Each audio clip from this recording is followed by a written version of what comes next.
Whatever you do, don't ever hang your hands off the edge of the bed.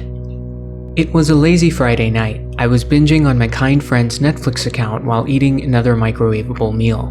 I turned off my crappy 30-inch smart TV and decided to call it a day. The weekend was always the favorite part of my week. I didn't have to go to that dusty old gas station and stand at the counter all day. It always surprised me why the gas station wasn't closed down yet. On a busy week, I would get about 5 customers. I had these thoughts in my head as my body switched to autopilot. I walked to my bathroom, brushed my teeth, and jumped right into my single cheap bed. The springs in the mattress squeaked in protest. I pulled my blanket over me and relaxed. The usual anxious thoughts filled my head as they always do at night. Do I even have a future? Am I going to die in this stupid apartment? I pushed them to the back of my mind and turned over on my side. I closed my eyes and naturally hung my hand over the edge of the bed, as there wasn't much space on the bed anyways.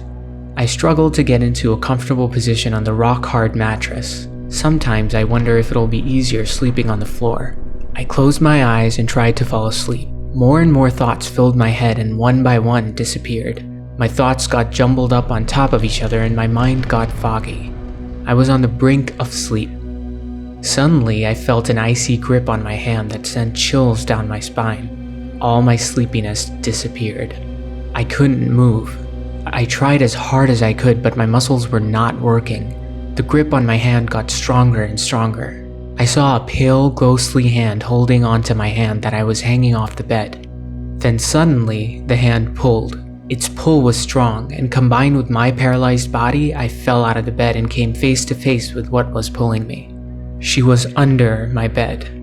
Her whole face was as white as a sheet of paper, with bluish veins running through like thin worms. Black, dirty tangle of hair covered both sides of her face. Her eyes awoke a primal fear within me. They were too big and circular. The little whites that her eyes had were pure white and devoid of any veins or blemishes. Her pupils were deep black and expanded until they covered most of her eyes. Her pupils made the white of her eyes just an outline. She had no eyebrows, which I guess is what unnerved me. If the description of her face and eyes made you uncomfortable, perhaps you should skip this part. Her mouth was even worse. She had no lips. Her mouth looked like a hole on a white cloth. Her teeth were yellow and disproportionate. I screamed as she slowly started reaching out to me with white blood-stained hands. Fortunately, I suddenly regained movement of my muscles and my paralysis wore off.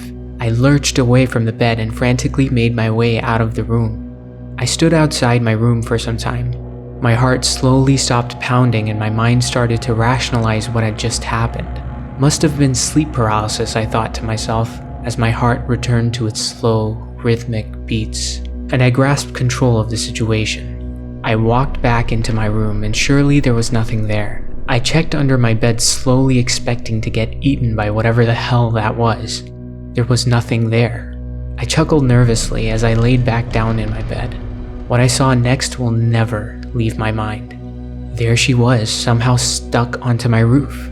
Her hair was hanging downwards and her neck was bent backward, nearly 180 degrees.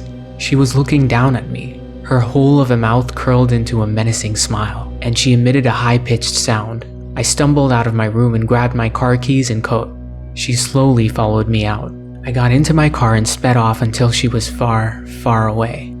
Once I had calmed down for a bit, I decided to go to a bar. Later in the morning, I would have headed off to my friend's house.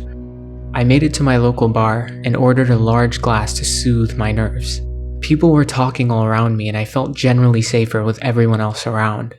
Then I saw her outside the bar window. My breaths caught in my throat as she came closer and closer.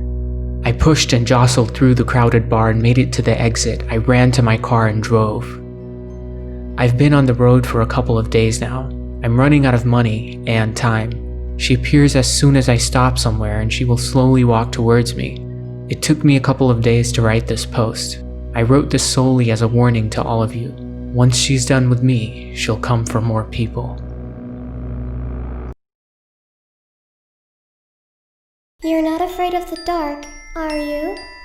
La la la la la. La la la la la la la. La